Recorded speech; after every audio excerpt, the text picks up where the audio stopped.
प्रिय मित्रों, जय श्री कृष्ण।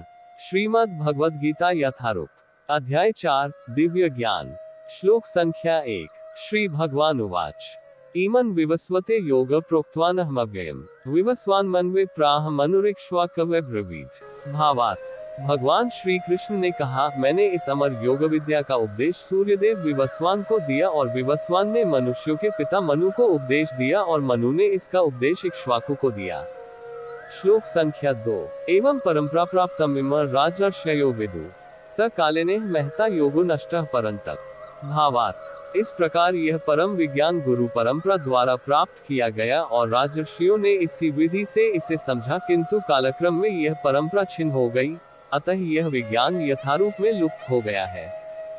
श्लोक संख्या 3। स एवायं मया तेद्य योगः प्रोक्तः पुरातनः भक्तोसी में सखा चेती रहस्यम हेतदुत्तमम्। भावार्थ, आज मेरे द्वारा वही यह प्राचीन योग यानी परमेश्वर के साथ अपने संबंध का विज्ञान तुमसे कहा जा रहा है, क्योंकि तुम मेरे भक्त तथा मित्र हो, अतः तुम इस विज्ञान के दिव्य रहस्य को समझ सकते हो। श्लोक संख्या 4। अर्जुन उवाच अपर भवतो जन्म पर विवस्वतः कथमेतद्विजानीय त्वमादौ प्रोक्तवानिति। भावार्थ, अर्जुन ने कहा, सूर्यदेव विवस्वान आपसे पहले हो चुके हैं, तो फिर मैं कैसे समझूं कि प्रारंभ में भी आपने उन्हें इस विद्या का उपदेश दिया था। श्लोक संख्या 5।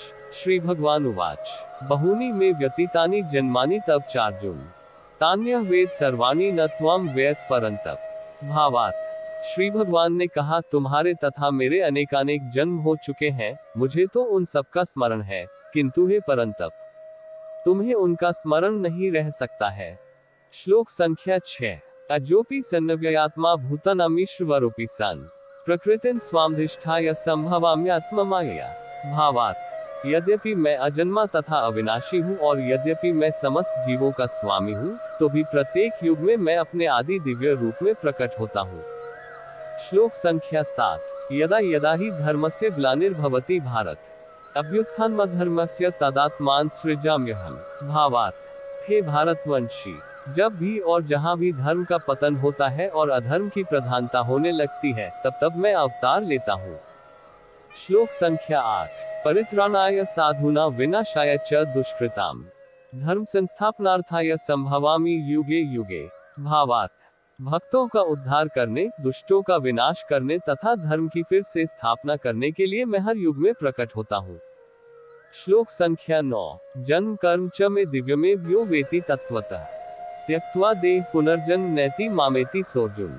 भावार्थ, हे अर्जुन, जो मेरे आविर्भाव तथा कर्मों की दिव्य प्रकृति को जानता है, वह इस शरीर को छोड़ने पर इस भौतिक संसार में पुनः जन्म नहीं लेता, अपितु मेरे सनातन धाम को प्राप्त होता है।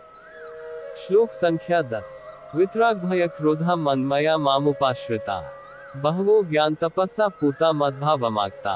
भावार्थ, आसक्ति, भय तथा क्रोध से मुक्त होकर मुझ में पूर्णतया तन्मय होकर और मेरी शरण में आकर बहुत से व्यक्ति भूतकाल में मेरे ज्ञान से पवित्र हो चुके हैं। इस प्रकार से उन सबों ने मेरे प्रति दिव्य प्रेम को प्राप्त किया है। श्लोक संख्या 11। ये यथा मां प्रपद्यन्ते तांस्तथैव भजाम्यहम् मम वर्तमानुवर्तन्ते मनुष्याः पार्थ सर्वशः। भावार्थ, जिस भाव से सारे लोग मेरी शरण ग्रहण करते हैं, उसी के अनुरूप मैं उन्हें फल देता हूँ। हे पार्थ, प्रत्येक व्यक्ति सभी प्रकार से मेरे पथ का अनुगमन करता है। श्लोक संख्या 12। कानन्तः कर्मणा सिद्धि यजन्ते देवता क्षिप्रम ही मानुष्य लोके सिद्धिर्भवति कर्मजा। भावार्थ, इस संसार में मनुष्य साकाम कर्मों में सिद्धि चाहते हैं, फलस्वरूप वे देवताओं की पूजा करते हैं। निस्संदेह इस संसार में मनुष्यों को साकाम कर्म का फल शीघ्र प्राप्त होता है। श्लोक संख्या 13। चातुर्वर्ण्यं मया सृष्टं गुण कर्म विभागशः तस्य कर्तारमपि मां विद्य कर्तारमव्ययम्। भावार्थ, प्रकृति के तीनों गुणों और उनसे संबद्ध कर्म के अनुसार मेरे द्वारा मानव समाज के 4 विभाग रचे गए।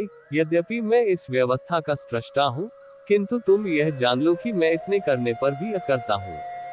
संपूर्ण श्रीमद् भगवद गीता यथारूप सुनने के लिए हमारे चैनल को सब्सक्राइब अवश्य करें। धन्यवाद।